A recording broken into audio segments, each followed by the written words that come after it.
Hello and welcome back. Last lecture we learned about how DNA was determined to be the genetic material. We reviewed its structure. Second half of Chapter 8 we will go over how DNA is replicated. There's a lot to go over in the second half, so let's get started. When DNA replicates, it is semi-conservative. This means that each parental strand is a template for a new strand. After replication, one strand will be from the original strand, while the other one is new.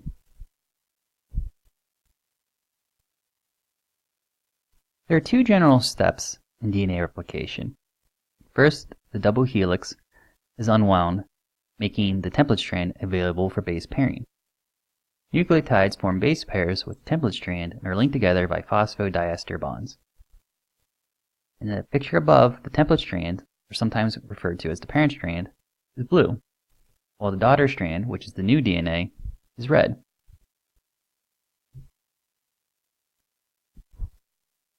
Here's a diagram of a growing DNA strand.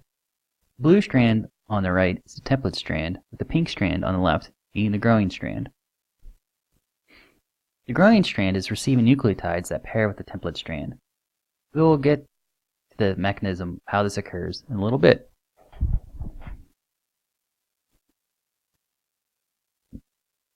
If you remember when we first learned about DNA, DNA grows in the 5' to 3' direction. 5' and 3' refers to the number 5 and number 3 carbons on deoxyribose sugar. During synthesis, new nucleotides are added to the 3' end of the new strand. The DNA template is read in the 3' to 5' end, and the new strand is generated in the 5' to 3' direction because they are anti-parallel to one another.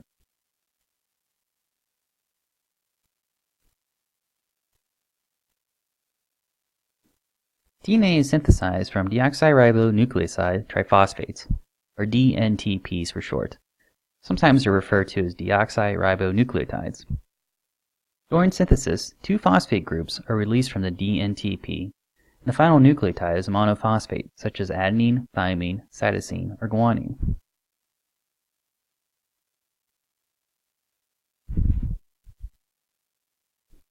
DNA replication begins with the binding of a large protein complex to a specific site on the DNA molecule, called the origin of replication, sometimes referred to as the ORI region. The complex contains DNA polymerase, which catalyzes the addition of nucleotides.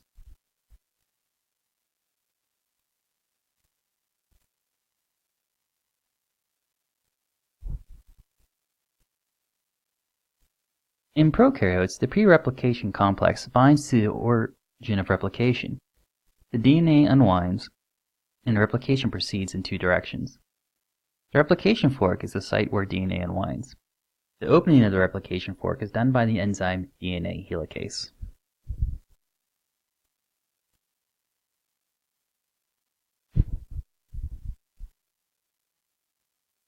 In figure 9.8 on the top, we have a diagram of DNA replication in prokaryotes. Remember, prokaryotes have a single loop of DNA. The site of replication, called the ORI here, is where the pre-replication protein complex attaches to the DNA. With the help of DNA helicase, DNA unwinds, with polymerase catalyzing the addition of new nucleotides to the growing DNA strand. Replication occurs in both directions.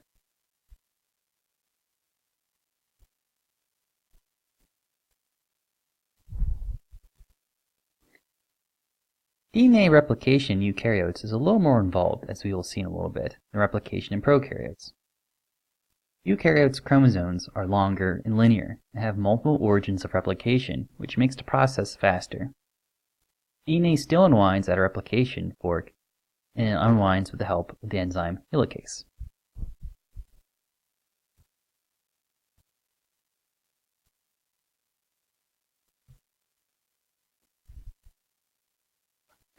Then an enzyme called RNA primase produces a short single strand of RNA, called the primer. This primer is complementary to the DNA template. DNA replication begins at this primer. DNA polymerase then adds nucleotides to the 3' end of the primer and continues until replication of that section is complete. Without the primer, the DNA polymerase wouldn't be able to attach.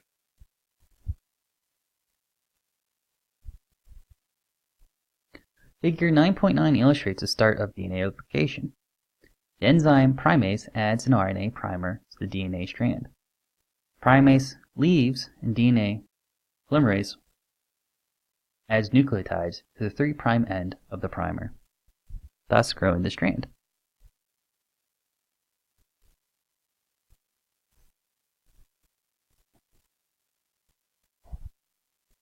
DNA polymerase is large and shaped like an open right hand. The palm of the polymerase brings the active sites and the substrate into contact. DNA polymerase will change shape with the nucleotides and catalyze the formation of new phosphodiester bonds between nucleotides. Figure 9.10 illustrates DNA polymerase. Its function is to add nucleotides to a growing DNA strand.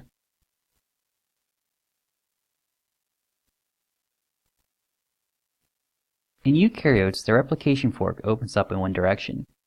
The DNA strands are antiparallel, with the 3' end of one strand being across with the 5' end of the other. As mentioned before, DNA replicates in the 5' to 3' direction. This creates two strands of DNA. One is the leading strand, the other is the lagging strand.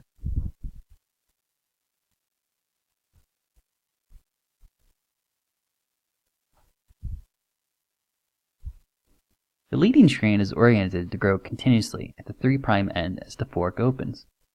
The lagging strand, which is antiparallel to the leading strand, is oriented so that its exposed 3' end gets further away from the fork. The synthesis of the lagging strand occurs in small stretches of DNA called Okazaki fragments. Figure 9.11 shows a leading and lagging strand.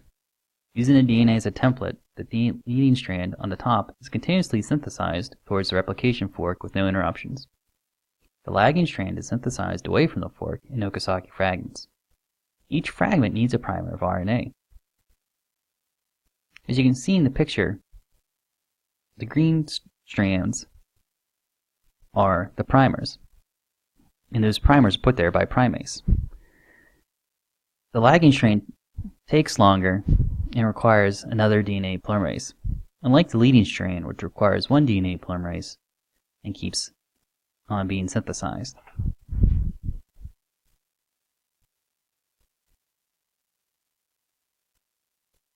Each Okazaki fragment requires its own primer of RNA. DNA polymerase adds nucleotides to the 3' end of the primer until reaching the primer of the previous fragment. A different DNA polymerase then replaces the primer with DNA. The fragments of DNA are catalyzed together by the enzyme DNA ligase.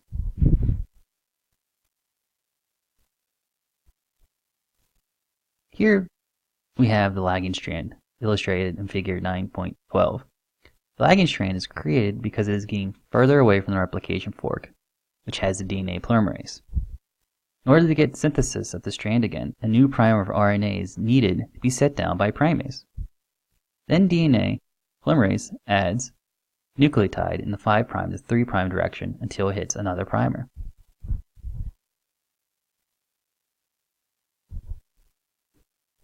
Another DNA polymerase, represented here as blue, will replace the RNA primer. Then ligase will come in to finish combining the nucleotides. And now you have the lagging strand being synthesized.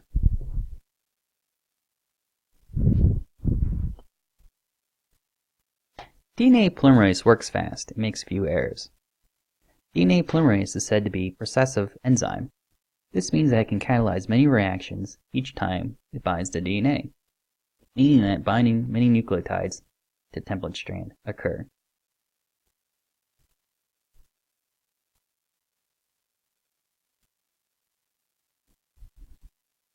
When the last primer is removed, no more DNA synthesis can occur, because there is no 3' end to extend. It ends on a 5' end. A single-stranded bit of DNA is left at each end. These ends are cut, and the chromosomes are slightly shortened after each replication. The ends of the chromosomes are called telomeres, and we'll see why they are important in a moment.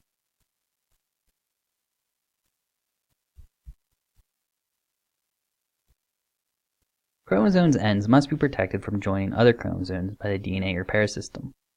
Telomeres are repetitive sequences at the end of the chromosomes. The repeats bind a protein complex called shelterin, which protects the ends from joining together. As you can see in the picture in the bottom left of chromosomes, yellow dots represent the telomeres. Telomeres help aid in the stability of the chromosomes. Some use the analogy that they are like plastic tips at the end of shoelaces that prevent them from fraying. Telomeres, in a sense, prevent chromosomes from coming undone after so many replications. In most cells, terminal nucleotides ends are removed, shortening the chromosome, but in stem cells and in cancer cells they have an enzyme called polymerase, which can extend the end of chromosomes.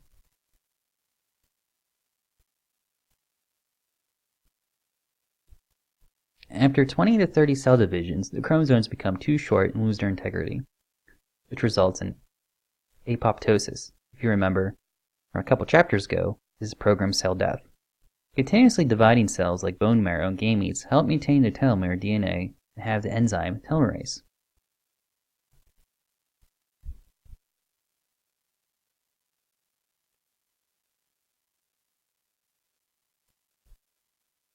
Telomeres length shorten with aging. In studies, adding genes that produce high levels of telomerase do not have shortened telomeres and become essentially immortal as long as the cell's biological needs are being met. This has been seen in mice that overexpress telomerase. They live longer, as well in cancer cells that express high-level telomerase too.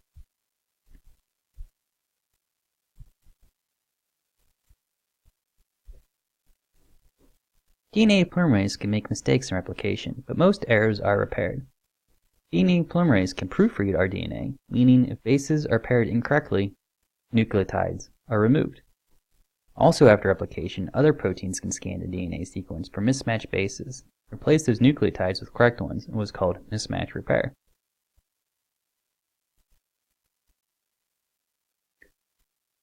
The top diagram of DNA polymerase is showing DNA polymerase proofreading a DNA strand. The yellow nucleotide is not paired correctly, and the polymerase removes it, replacing it with a correct nucleotide. Both diagrams, the bottom diagram is a diagram of mismatch repair. If polymerase did not catch the error, there are other proteins that scan the DNA sequence and remove that sequence of DNA. That segment can be replaced with DNA polymerase. Okay, here's a progress check. Take your time to answer these questions. There are also videos of DNA replication on Canvas. I highly recommend that you review those videos now or after your lecture, since the material is still fresh in your brain. Sometimes viewing those videos and seeing the sequence of DNA replication really will help you understand it. Once you're ready, move on with this lecture.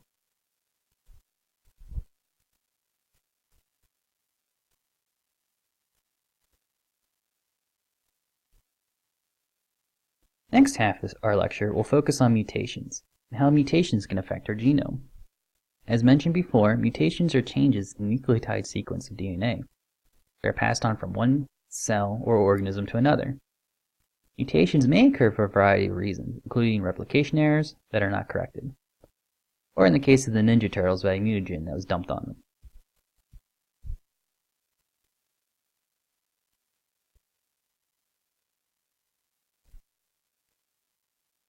Somatic mutations occur in somatic cells. They are passed on by mitosis, but not to offspring. Germline mutations occur in germline cells that produce gametes. These can be passed on to offspring. Mutations may or may not affect the phenotype, depending on where they occur within the genome. There are a few different scenarios of mutations.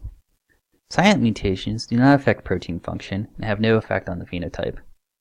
Loss-of-function mutations produce non-functional proteins, which are usually always recessive. And then gain-of-function mutations lead to a protein with an altered function.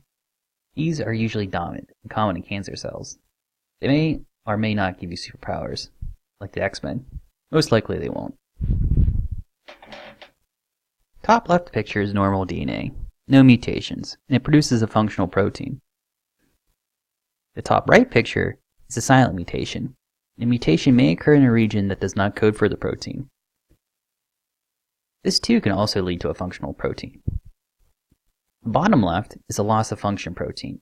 This produces a protein that is non-functional. Maybe it's produced the protein without the proper active site, or maybe some other structural change to it.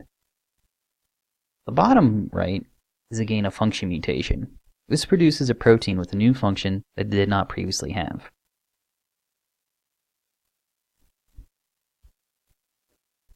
Point mutation results from the gain, loss, or substitution of a single nucleotide. It can arise from replication errors or be caused by environmental mutagens such as radiation or other chemicals.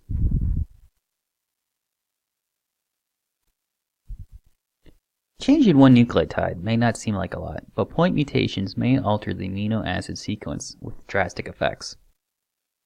Sickle cell disease alleles differ from normal red blood cells by one base pair, resulting in a polypeptide, with red blood cells having the sickle shape.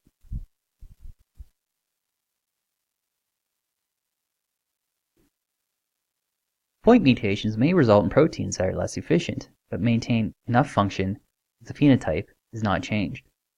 Or the amino acids that is substituted may not affect protein function, such as subbing one hydrophilic amino acid for another.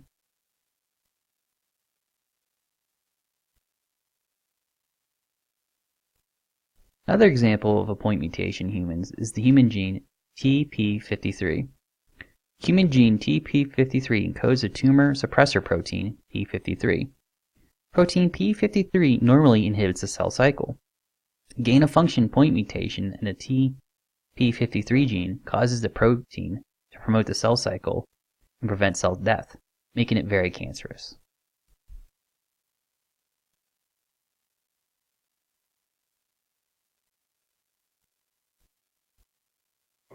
Chromosomal mutations are extensive changes in genetic material involving whole chromosomes. They can result from mutagens or drastic errors in replication. They can provide new combinations of genes and genetic diversity important for evolution by natural selection.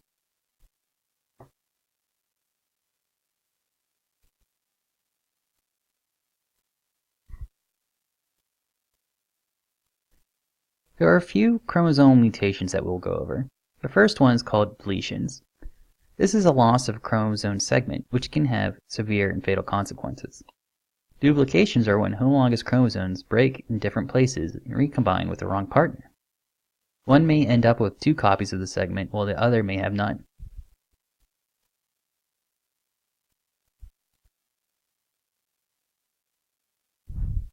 Inversions result from breaking and rejoining. The segment is flipped. Translocations is when a segment of DNA breaks off and is inserted into another chromosome, which can lead to duplications and deletions. Figure 9.17 represents a deletion, duplication, inversion, and translocation. This diagram is a good review of these terms.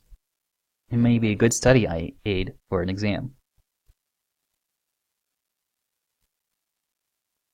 Another type of mutation is called spontaneous mutations. These occur with no outside influence. Replication errors are from DNA polymerase. Most are repaired by some, but others may become permanent. Nucleotide bases can exist in 2 forms called tatomers. One is common, the other is rare. Rare tatomere can pair with the wrong base. Spontaneous chemical reactions may change bases as well. On the left is nucleotide cytosine, the common tatomere, while the right is also cytosine, but it's in rare tatomere form. This rare form of cytosine may pair with the wrong nucleotide.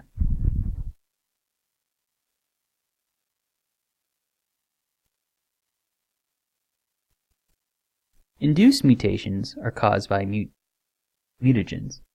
Chemicals may alter bases, or some chemicals may add other groups to the bases.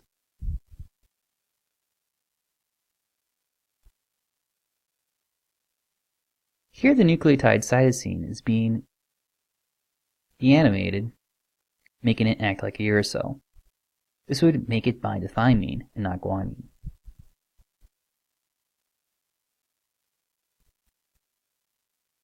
Spontaneous or induced mutations can be permanent. Here we have something happening to our cytosine, highlighted in yellow. It is binding to adenine, not guanine, thus affecting replication in future cells.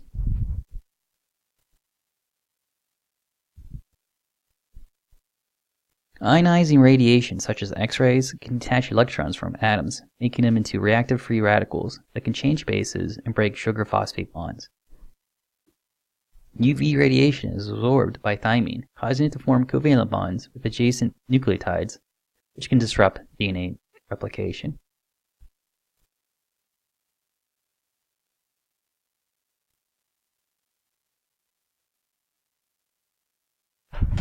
Many mutagens are naturally occurring. Plants and fungi make chemicals for defense, and some of them may be mutagenic. Radiation can be natural, such as UV from the sun, or human-made. Needless to say, there is radiation in our environment. It's estimated that there are about 16,000 DNA-damaging events per cell per day, with fortunately many being repaired, or the cells undergoing apoptosis, or they occur where it doesn't affect the phenotype. Mutations can have benefits. As mentioned before, they can provide the raw material for evolution in creating genetic diversity. These mutations may affect the organism if the mutation is within the somatic cells. These mutations may affect the offspring if the mutation is in the germline cells. However, mutations can be harmful. They result in the loss of function of genes that may be needed for survival. Harmful mutations in germline cells can be passed on to offspring, and harmful mutations in somatic cells can lead to cancer. On that note, look at this adorable puppy. Do you think it knows the answer to these questions? Please watch the videos on Canvas on DNA replication, and please let me know if you have any questions with the material. Sometimes students have a hard time visualizing the effects of DNA replication. So again, if you have any issues, please let me know, and also please review those videos. Thank you for listening, and have a good rest of your day.